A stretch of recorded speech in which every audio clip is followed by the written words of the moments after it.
reçois aujourd'hui mademoiselle Chancel Kapalang pour son livre Nos différences et nos préjugés. Ce livre a été édité aux éditions Edilivre en France et sorti en juillet 2023. Il est encore tout neuf et tout frais. Mademoiselle Chancel Kapalang, bonsoir. Bonsoir. Et bienvenue sur Interligne. Merci. Comment vous sentez-vous sur ce plateau d'Interligne? Très bien, très confortable, le plateau. Laissez-moi vous dire que j'ai lu avec un grand intérêt ce livre. Déjà, le titre m'avait beaucoup attiré. Merci. Lorsqu'il m'avait été présenté par Richard Ali au Centre de Bruxelles, j'avais beaucoup apprécié la couverture. Exact. Et tout de suite après, je voyais l'autrice en face de moi. La première question qui m'est venue en tête, c'est pourquoi elle a choisi de parler des préjugés et des différences? Est-ce qu'elle avait été elle-même confrontée à des préjugés? Est-ce que c'est une projection d'elle-même? Nos différences, nos préjugés, effectivement, est tiré directement de mon expérience personnelle. Justement, j'ai été confrontée à ces préjugés là-bas et je pense que c'est quelque chose qui a commencé quand j'étais encore très jeune. Et c'est aussi un sujet où c'est aussi quelque chose qui arrive à tout le monde carrément. Et d'ailleurs, j'ai même bien dit dans l'introduction que nous en sommes tous victimes, mais, mais également, on émet aussi des préjugés sur les autres personnes. Et donc, j'étais arrivée à un point où j'étais au bord de la dépression. Donc, je n'étais plus. J'ai dit, j'ai vraiment envie d'exprimer ce qui me chagrine. Et voilà, c'est comme ça que j'ai commencé une différence et nos préjugés. Autobiographique, donc? Oui, en quelque sorte. À 100%? À 100%, oui et non, mais parce que je vais dire, je m'inspire aussi des expériences des autres. Il n'y a pas que mes propres expériences. On va y aller. Je suis à l'introduction, page 9. Vous nous prévenez carrément, hein. Vous nous mettez sur les rails et vous dites un être humain est l'ensemble d'un tout. Il est défini de plusieurs manières, selon différents aspects qui le composent, physique, intellectuel, éducationnel, ethnique, mais seulement en se basant sur son attitude, ses aspirations, etc. S'il arrive que certains individus aient des caractères en commun, il est cependant impossible que deux êtres soient identiques sur tous les points. Ceci signifie que nous sommes tous différents d'une manière ou d'une autre. Moi, quand j'ai lu cette introduction, je me suis dit, mais elle a déjà tout dit. Et vous faites 100 pages pour nous prouver ça. 100 pages de ce livre. C'était quoi la motivation, vraiment? La motivation, bon, au départ, comme je vous ai dit, je l'ai écrit sur un coup de colère un tout petit peu. La frustration, c'est la même première motivation. Donc, j'étais tellement frustrée et je voulais, au fait, dire aux gens que ce n'était pas un problème que toi et moi, on ne s'entende pas. Que ce n'était pas un problème que toi et moi, qu'on puisse avoir des opinions différentes. Et ça, ce n'était pas un problème, en fait. C'était juste, c'est bien, nous sommes faits, comme je vous ai dit, nous sommes différents de plusieurs manières. Donc, si tu n'aimes pas la couleur rouge et que moi, j'aime le rouge, ce n'est pas un problème, en fait. C'était ça, en fait, le message. Alors, souvenez-vous, la première fois, quand je vous ai reçu pour parler de votre livre, j'avais été frappé par le chapitre 1. Ouais, je sais. J'avais été frappé par le chapitre 1. Ouais. Au fait, je me suis demandé à la fin, qu'est-ce que ça venait faire là? Le chapitre 1 est intitulé La malédiction de la beauté. De la beauté. Oui. Mais c'est après, quand j'ai lu, que j'ai vu que vous parliez de pas mal de choses. Et surtout, vous êtes le plus attelé sur des préjugés. En quoi est-ce que la beauté, la vôtre, par exemple, peut être une malédiction? La beauté, ça n'apporte que du bien, non? Non, pas du tout. Pas du tout. En tout cas, selon mon expérience. Parce que vous êtes apprécié, vous êtes regardé.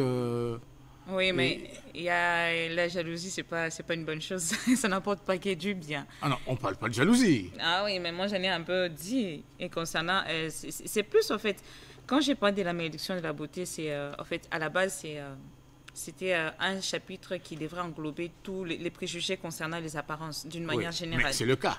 Oui, c'est le cas. Et là, j'étais un peu plus spécifique parce que j'ai pris moi-même comme exemple. Je n'ai pas que ça comme préjugé sur mon apparence, parce que tout le monde n'est même pas non plus. Tout le monde ne me trouve pas non plus belle, comme vous le dites. Oui. Et voilà, mais c'est quelque chose qui est revenu très souvent dans ma vie. Et je me suis dit, mais pourquoi pas en parler? Je vais juste me baser sur ça. Mais en fait, je parle des apparences d'une manière générale. En fait, c'est ça le message. Le message qui est derrière ces chapitres, je parle du fait qu'on n'a pas à se faire une opinion sur une personne en tenant compte juste de son apparence. Sans connaître la personne, sans avoir eu à parler, à échanger avec cette personne, on s'est fait juste une opinion, une idée, et voilà. Et donc, ça ne se fait pas. Et vous, vous êtes allé de la page 11, Malédiction de la beauté, jusqu'à la page 35. Il y a une série de « Les gens pensent que ». Ouais. Les gens pensent que vous êtes ceci, les gens pensent que vous êtes cela, les gens pensent que vous êtes bête, Exact. les gens pensent que vous êtes arrogant, Yeah. les gens pensent, juste parce que vous êtes beau ou belle. En C'est fait, ce que les gens ont pensé de vous. oui, ça part de mon expérience personnelle, justement. Comme je vous ai dit, ce sont des choses qui sont revenues. Ce n'est pas des choses que j'ai prises par hasard comme ça. C'est pas quelque chose qui me soit arrivé une fois ou deux fois. Non, en fait, c'est quelque chose qui a été vraiment... Ce sont des choses qui ont été récurrentes. Et donc, voilà, c'est en me basant sur cela que j'ai écrit, que j'ai pu partager ces expériences-là. Vous parlez de la malédiction de la beauté, mais quelque part, cela fait de vous une star. Oui. Et vous découvrez que votre vie n'est plus tellement privée comme vous l'aurez voulu. Tout est su, tout est connu. Et même qu'on a inventé des choses sur vous. Oui. En fait, c'est quelque chose qui arrive à tout le monde, qui peut arriver à tout le monde. Ouais. Mais quand on est dans cette catégorie des personnes dont j'ai parlé d'une façon spécifique, et surtout quand on parle du lycée, quand on part au lycée ou à l'université, donc vous êtes carrément épié. Il y a des rumeurs qui circulent à votre sujet et vous découvrez des choses sur vous-même que vous ignorez. Mais c'est pas moi, ça. À part les rumeurs que vous avez partagées avec nous ici dans ce livre, nos différences et nos préjugés, est-ce qu'il y en a d'autres? Est-ce qu'il y en a d'autres dont vous n'avez pas parlé? Oui, à la base, je voulais aussi parler des différences des classes sociales. Donc, entre comment on se comporte, moi je vais dire, je suis quand même issu de, je ne veux pas dire un milieu très privilégié, mais quand même, donc je suis quand même issu d'un certain milieu aisé, je peux le dire comme ça. Et donc, il y a aussi, mais j'ai quand même à fréquenter aussi pas mal de gens des milieux très bas, mais aussi des gens qui sont très, très élevés. Et j'ai aussi remarqué qu'il y a aussi certains préjugés, parce qu'on s'est dit, quand une personne est riche, forcément, elle doit fonctionner comme ça, elle doit être comme ça. Et quand une personne est pauvre, quand il nous approche, c'est que la personne veut de notre argent. Voilà, j'ai à raisonner dans ce sens. Mais comme c'était mon premier livre, on a voulu se limiter juste à 3 chapitres et 4 chapitres pour donner des pistes de solutions. Le 4e, c'était pour donner des pistes de solutions. Oui, c'est de cela que vous parlez vers la fin. Oui. Comment se comporter face aux préjugés. Oui. Mais nous n'en sommes pas encore là. En page 35, vous parlez des attentes gigantesques. Exact. En fait, quand je lis, j'ai l'impression qu'il y a en même temps des situations qui sont plutôt paradoxales. Je veux dire, les gens nourrissent des préjugés contre vous. Souvent, ce n'est pas des préjugés positifs. Souvent, on dit des choses pas bien sur vous. Mais en même temps, ces gens ont aussi des attentes par rapport à vous. Ils attendent quelque chose de vous. Vous ne trouvez pas que c'est un peu paradoxal? En fait, bon, j'ai dit préjugés, mais c'est là, j'ai parlé de la malédiction de la beauté, mais elle n'a pas que la malédiction, bien sûr, c'est aussi une bénédiction quelque part. Et voilà, j'ai voulu juste m'atteler un peu sur nos préjugés parce que c'est quelque chose dont on n'en parle pas souvent. Donc c'est pour cela que j'ai voulu parler, mais c'est aussi une bénédiction parce que justement vous avez, comme je vous ai dit, cette attention qui est extrême, qui peut être aussi très bonne aussi, parce que voilà, vous êtes complémentés et voilà, ça forge quand même quelque part la conscience en soi. Et voilà, ça vous aide quand même à vous construire plus facilement que bien d'autres personnes. Et voilà. quand les gens parlent, vous avez la confirmation que vous êtes réellement belle? Ah oui, ça vient des gens, c'est bien dit là. Vous ne pouvez Parce que plus quand chercher. on est toute innocente, voilà, Voilà. on sait pas, on n'est pas né et puis on s'est dit, Vous ah, n'avez voilà, plus je me besoin de trouve vous moche, je poser me des trouve questions devant votre miroir. belle. Et voilà. Et Est-ce que ce j'ai sont un les gens. bonnet? Est-ce que j'ai des beaux yeux? Oui. Et bon, ça va, puisque les gens apprécient, c'est bon, c'est que ça va. Oui, je peux dire ça comme ça. Et du coup, on suppose que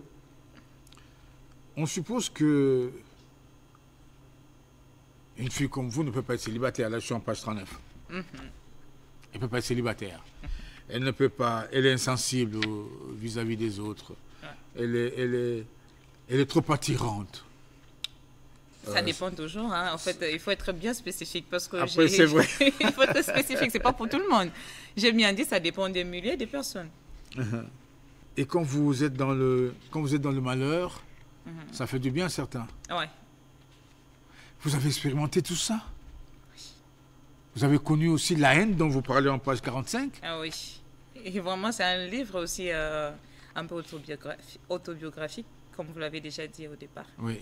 Ouais. Mais il n'y a pas que moi, parce que je parle aussi des expériences un peu des autres, mais c'est plus basé sur moi. Mais oui, des expériences des autres que vous partagez, justement. Oui, exactement. Vous dites, ils sont comme moi. Oui, j'arrive à m'identifier et ça fait du bien de trouver des gens qui passent par le même Qui chose sont dans que le même vous. malheur que vous. Oui, c'est un peu la solidarité. Et comment vous avez supporté la compétition? La compétition dont vous parlez en page 46. Je pense que la plupart des temps, je suis plutôt en mode j'ignore. Comment? Oui, carrément. Je vais vous ignorer. Comment ça s'est manifesté dans votre vie, la compétition? Donc, on va aller là, on part vraiment dans le...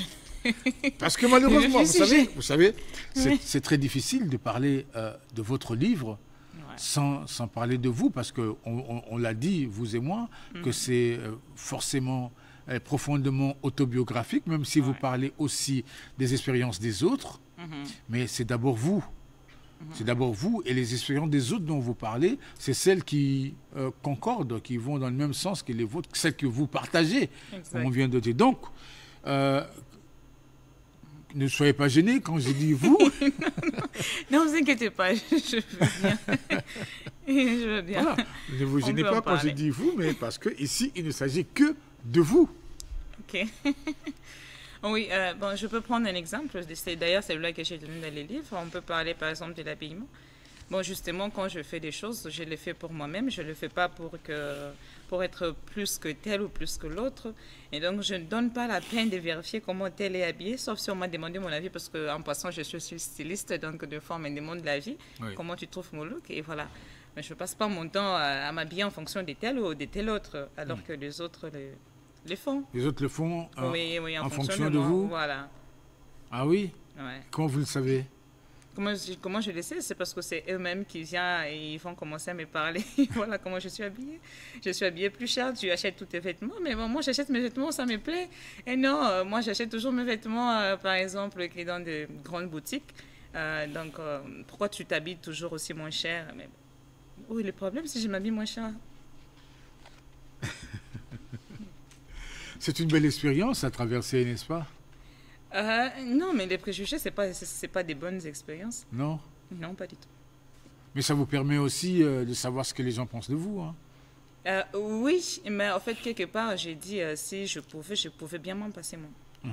Ouais. J'ai une question tout à fait personnelle. Je ne sais pas si je l'ai lu aussi dans le livre, mais vous venez d'évoquer, vous êtes styliste. Exact. Mais dans le livre, là je suis en page 65, on y va très vite. Le 3e chapitre, être introverti dans un univers extraverti. Exact. Vous l'avez dit, vous êtes quelqu'un de très introverti, ou que vous avez été, peut-être que ça a changé avec le temps. Mais non, ça ne peut pas changer ça. Ça ne peut pas changer. Non, pas vous du l'êtes tout. toujours. Oui, c'est quelque chose qui est inné. Donc, Oui. on est né introverti, on ne change pas comme ça, on peut s'améliorer. Moi, je ne me dirais pas. Il y a aussi un terme qui est là, il y a ambivalent. C'est un terme aussi qui revient souvent. Et comme je vous l'ai dit, on ne peut pas être 100% introverti ni 100% extraverti. Oui. Moi, personnellement, je me dis, je suis extra à 40% et 60% si je suis introverti. Vous êtes intro-extraverti? Oui, comme tout le monde. Même les personnes les plus extraverties, ils ne le sont pas toujours ou toutefois, donc tout le temps. Alors, il arrive des moments où... vous lancez dans le stylisme, vous lancez qui sont des choses plutôt extérieures, j'allais dire. Hein. La mode, d'une manière générale, c'est quelque chose qui vous expose. Vous êtes sous le feu de la rampe, vous organisez un défilé de mode. À la fin, si on ne vous a pas vu au début, en tout cas, à la fin, on vous voit. Pas seulement ça, j'ai été hôtesse de l'air, c'est encore bien. En plus, vous avez été hôtesse de l'air, oui. au contact des gens de toutes sortes, de tout acabit, de toute éducation. Ouais. Ça vous a servi, tout ça? Oui, et justement, j'aimerais revenir sur cela, parce que quand on parle de l'introversion, c'est bien différent de la timidité, parce que c'est que vous me définissez, quand vous me parlez, par exemple, du fait d'être exposé ou du fait de faire des défilés des modes et à la fin, qu'on doit se présenter, que vous pensez peut-être que ça peut être quelque chose de gênant pour moi, ou le fait d'avoir été hôtesse de l'air. En fait, l'introversion, c'est bien différent de la timidité. Je l'ai souligné dans les livres. Oui. Un introverti, ce n'est pas quelqu'un de timide. Non, pas forcément. Pas forcément.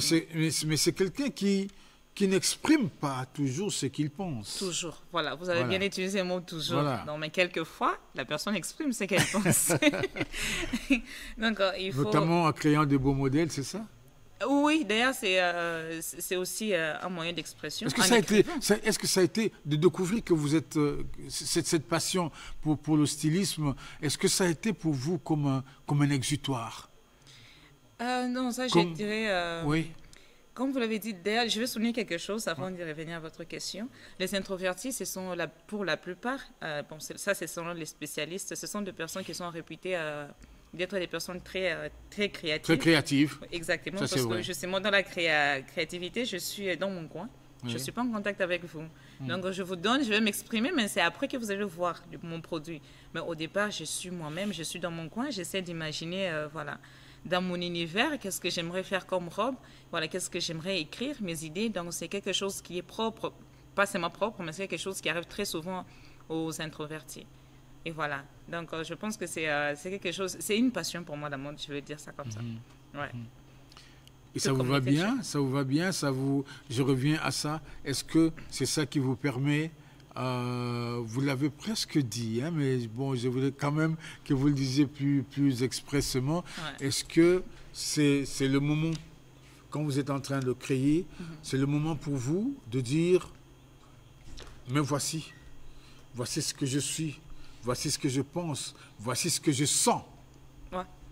100% d'accord avec vous, que ce soit dans la création des vêtements et encore plus dans l'écriture. Parce que là aussi, c'est moi qui m'exprime. C'est vraiment mes pensées, mes plus profondes pensées. Il y a de ces pensées-là que je n'arrive pas à dire à haute voix, mais que j'arrive quand même à mettre sur un papier, facilement. Est-ce qu'il vous est déjà arrivé d'exprimer un sentiment verbalement? Oh, tout le temps. Tout le temps, ne vous oubliez pas, quand je parle de l'introversion, ça ne veut pas dire les gens... Vous êtes une fausse introvertie, alors? Non, pas du tout. Pas du tout. Il faut équilibrer les choses, en fait. Oui. Quand on parle, j'ai utilisé aussi les mots préférence. Oui. Je préfère écrire que parler, mais cela ne veut pas dire que je ne peux pas parler. Parce que j'arrive à parler. D'ailleurs, je vous ai dit, il y a dans une des anecdotes, je pense, là où je vous dis, ma mère est contente quand elle voit les visiteurs venir chez moi. Elle dit, ah ouais, ma fille est là, elle sait parler aux gens. Et même dans mon métier d'hôtesse de l'air. Non, pas qu'elle sait, qu'elle arrive à parler aux gens finalement. Oui, j'arrive à parler aux gens. Enfin, elle parle aux gens. Non, c'est pas ça. En fait, c'est pas ça. C'est ça aussi le problème avec le terme introversion. Il y a aussi cette confusion. Donc, quand les gens entendent introversion, ils pensent que c'est une personne qui est coincée dans son coin, qui n'arrive pas à s'exprimer, qui n'arrive pas à parler, qui ne prend pas des initiatives. Mais non, c'est pas ça une personne introvertie. Ça, c'est une personne timide.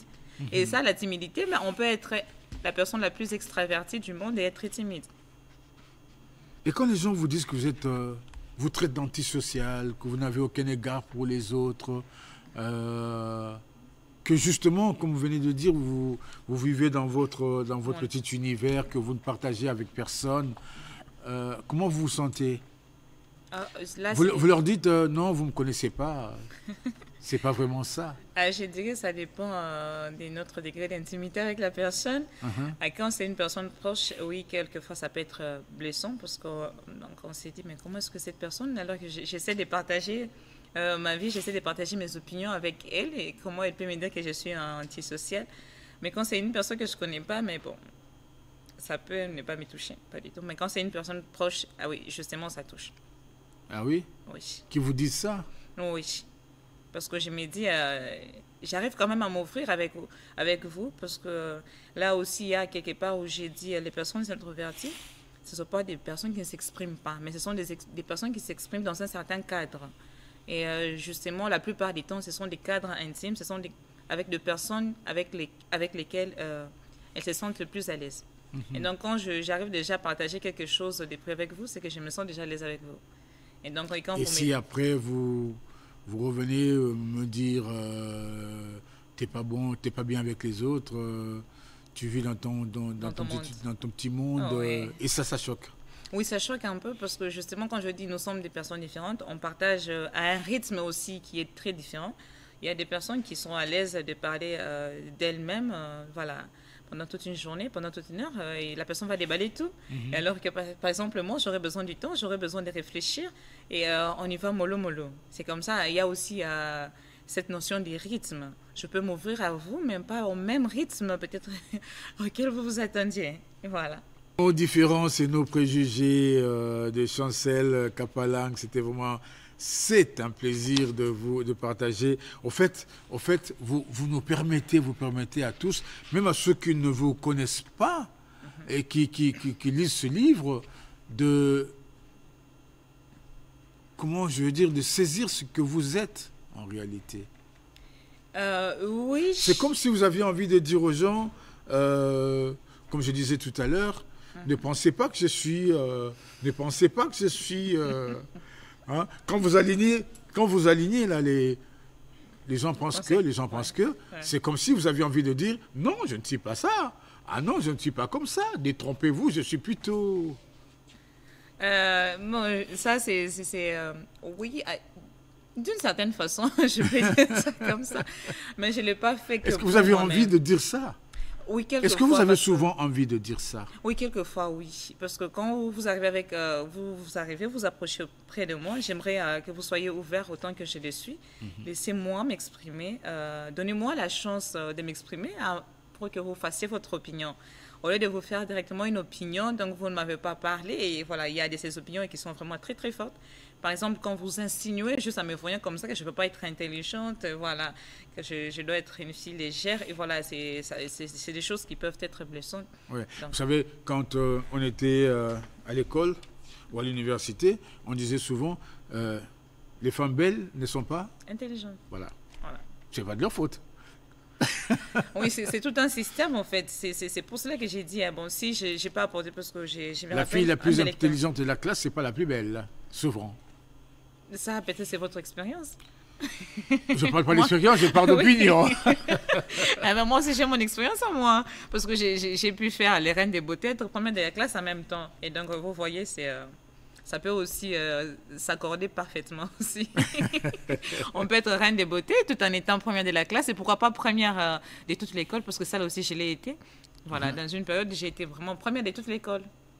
OK. Voilà. Et puis, on a dit... tiens, dis donc, mais c'est faux. C'est faux ce qu'on pensait avant, que les femmes belles n'étaient pas forcément, pas intelligentes. Parce qu'il y a toujours...